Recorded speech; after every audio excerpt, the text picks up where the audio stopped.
Bismillahirrahmanirrahim. Assalamualaikum warahmatullahi wabarakatuh. Jumpa lagi kita di channel Sumber Dakwah Official. Nah, ini ada yang sangat menarik. Pokoknya seorang legend. Dan tentunya untuk para Korea, datanglah. Ini ada Pak De Bambang Pacul. Oke, tanpa berlama-lama langsung kita mulai videonya. Bismillahirrahmanirrahim. Let's go. Melawan orang cantik bahaya. Ah, betul. Meski orang cantik sebut perilakunya dianggap tidak baik, tetap berat. Apalagi kalau melawan orang baik. Betul, betul Pak De. Orang yang dianggap baik, bukan orang baik, orang yang dianggap publik baik, itu susah dilawan, kalah kita. Betul, betul. Diko paham Bambang Pacul ini mempelajari elektoral, sehingga saya belajar soal elektoral. Kalau saya lihat dalam survei, kita temukan orang ini baik, ya pasti saya nggak mau lawan, bergabung aja lah, kan gitu loh, daripada ngelawan kalah. Oke. Gabung kalau mau, begitu kira-kira. Kalau ngelawan patah kita, bos. Itu true story, bos. Banyak pengalaman yang itu saya. Di kampung kalau kamu dengerin orang yang baik, kamu jelek-jelekin, langsung dilawan oleh orang kampung itu, langsung dilawan. Nah, masalahnya gimana menjadi orang baik? Korea ini harus menjadi orang baik dong. Korea ini rata-rata sudah mengalami kemiskinan yang agak absolut. Gitu loh. Terjadi perubahan mentalitas. Maka rata-rata Korea itu punya empati kepada orang miskin. Kalau kuasa yang bagi-bagi sukanya. Punya empati kepada orang-orang miskin. Rata-rata Korea begitu. Lah Diko supaya dikenal baik, meski kau bukan Korea, ya sukalah bagi-bagi. Karena hari ini orang yang suka bagi-bagi itu dianggap sebagai orang baik. Tuh rumusnya. Pak Bambang Pacul, wah mohon izin sekarang. Saya kalau kau ke Senayan sana, ke DPR Senayan, kamu tanya sama Pak satpamnya yang jaga itu, mau ketemu dengan Pak Bambang Pacul, Pak. Woi, mari saya antar. Begitu. Enggak ditanya KTP, enggak, mari saya antar. Kenapa? Mohon maaf nih Korea ya. Oke. Korea yang kita bahas. Kalau kayak kita ini kan logistik belum kayak Pak Pacul, gimana jadi Korea yang baik dengan logistik terbatas ini, Pak? 3 aja, Pak. Korea itu nomor 1 kalau belum punya duit, yang dipunyai apa? Tenaga. Latihlah otot proaktifmu. Setia Novanto mohon izin, Pak. Dulu Pak Setia Novanto itu hanya tukang ambil bola tenis. Oke, baru tahu saya. Di Malang sana, orang dulu kan jenderal-jenderal suka tenis. Diambillah sama Pak Haryono Isman, Mas Isman, bukan Haryono Isman, Mas Isman, Mayor Jenderal, ikut sana. Mohon izin, Pak Setia Novanto, ototnya proaktif, Pak. Pagi-pagi sudah dicuci semua mobilnya, udah disapu bersih, begitu. Dia tahu apa yang dimaui sang bos. Nah, inilah kemudian dilentingkan ke atas sama ini. Ho tuen de ho, menangkan hati galahmu, kau akan melenting ke atas. Oke. Red, kita panggil dulu, Red. Panelis kita ini kan. Oh iya. Udah selesai belum Pak tadi? Beres sudah. Lah ya apalagi pertanyaannya? Oh ya enggak, maksudnya tadi untuk udah bagus tuh, endingnya udah bagus gitu, Pak. Iya. Nah, Ini nutupin ototnya, ya, otot nutupin ya. proaktifnya harus oke kalau belum punya duit. Itu aja, Kalau Pak, ya. belum punya duit, otot proaktifmu harus aktif. Cari tahu apa kebutuhan galah yang mau saya ambil ini. Oh ini otot proaktif, jalan. Begitu. Tadi saya duduk minum di sana, minum. Gitu. Tahu kalau minuman saya sudah habis, otot proaktif main. Pak Hendi membawakan minum pada saya, itu otot proaktif. Apakah Bambang Pacul bagian dari galah yang dipakai oleh Mas Hendi? Gua nggak tahu.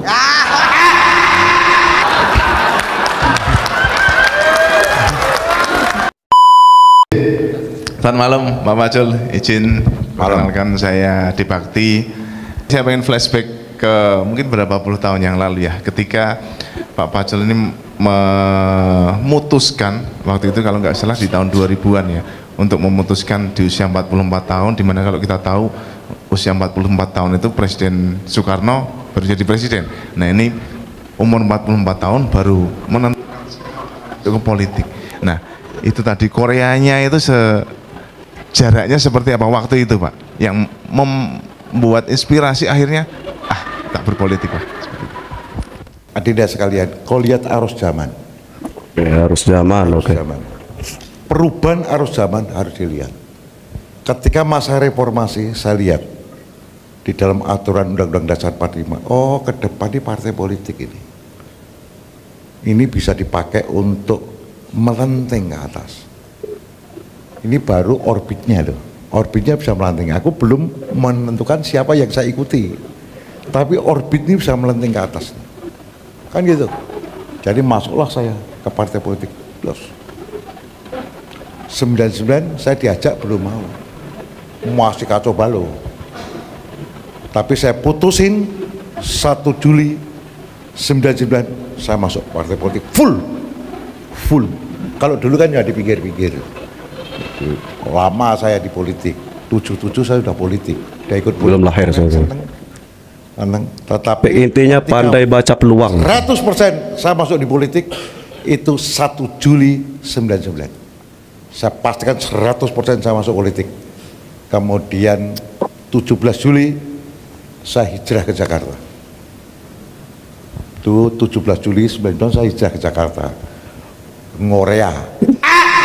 Ngorea dulu. Sampai nggak tak ceritain nggak? Tiap pagi saya bangun pagi, saya kos di Depok.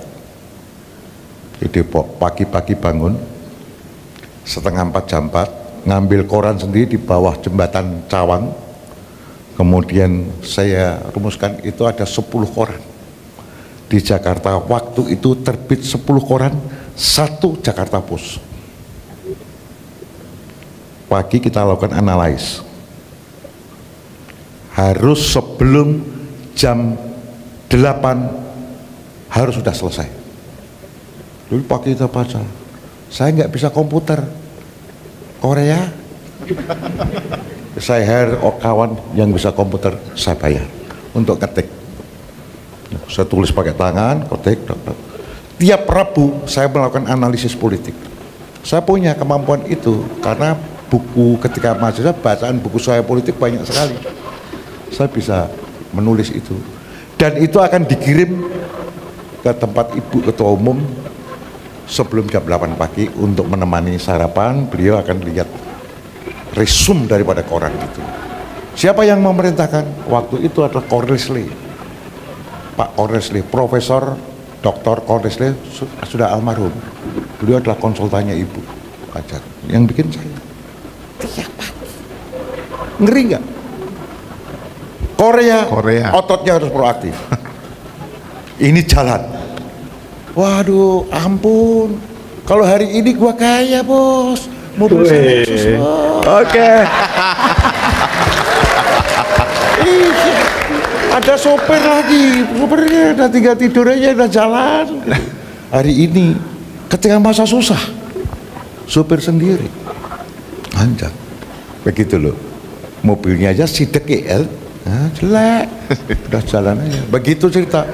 Kalau nanti malam kita ngobrol politiknya sampai malam di atas jam 11 begitu, saya nggak berani pulang ke Depok. Saya tidur aja, masuk ke komplek DPR itu, saya tidur di mobil. Ini cerita. Pak Pacul ceritanya bohong, true story. Kalau Pak Mantap bilang true story. Orang PDI. Begitu Adinda ya. Siap. Oke. Mas Pacul, kenapa di tahun 99 itu milih untuk berpolitik? Dari sekian banyak pilihan, kalau misalkan Korea ini pengen kaya raya kan tinggal pansos aja sama pengusaha ya kan, minta kerjaan sama pengusaha. Kenapa milih politik sih? Nomor 1 Adinda, tadi kan sudah aku bilang di awal, kenalilah dirimu. Sun Tzu juga mengatakan kenalilah dirimu. di mana kau punya kekuatan. Diri saya kenali diri saya memang suka politik. Jadi aku kenali diri saya suka politik, saya ambil putusan itu masuk politik. Jadi nomor satu, you punya passion nggak? Gitu loh, you punya passion nggak? Kalau punya, you masuk ke sektor itu. Nah itu kalau saya politik passion, jadi saya masuk aja ke situ. Dulu kok nggak masuk, oh nggak bisa. Dulu hierarkinya terlalu berat. Itu hierarki reformasi ini, mohon maaf Adinda, reformasi ini membuat para Korea, wah lompat-lompat kayak bermain di air hujan turun itu, wah muncul Nusron Korea, siapa lagi? Muncul siapa lagi? Itu Korea. Pak Setia Novanto Korea, Said Abdullah Korea, aduh banyak sekali, masuklah ke DPR semua. Jadi di DPR sana itu jagoan semua. Mereka rata-rata mula-mula dari miskin, gimana bisa pemilu menang? Itu kalau nggak Korea nggak bisa. Pak Manto bisa pemilu menang. Ini sempat gagal, pemilu nggak lolos sempat, karena ya uangnya terbatas. Uangnya terbatas ini anak.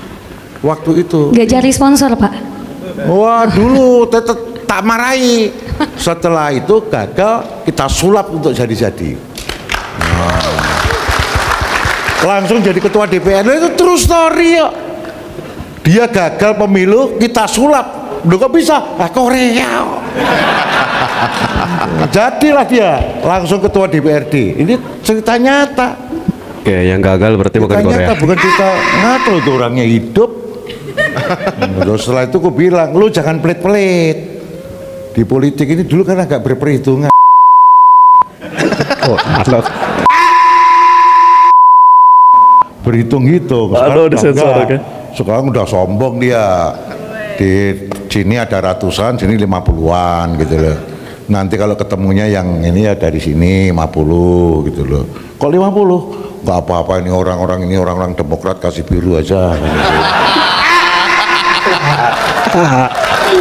Aduh.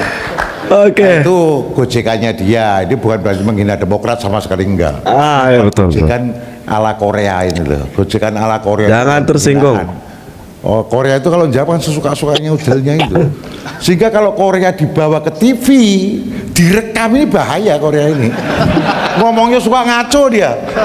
Itu Korea. Karena hidupnya juga agak setengah ngaco. Oke. Berarti Korea nggak boleh baper ya Pak ya? Korea nggak ada yang baper. Kayaknya di Korea sini itu banyak yang baper nih. Oh, kalau itu yang baperan berarti bukan Korea. Bukan Korea. Korea itu kalau baper telan. Udah nggak ada baper-baperan. Dia hanya fokus pada tujuan.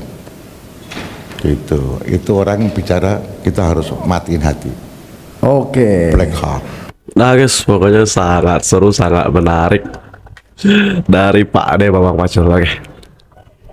Pokoknya banyak ilmu yang bisa kita petik dari pengalaman yang diceritakan Pak Ade Bambang Pacul, dari semua aspek-aspek kehidupan yang pokoknya semuanya bisa kita ambil hikmahnya, manfaatnya.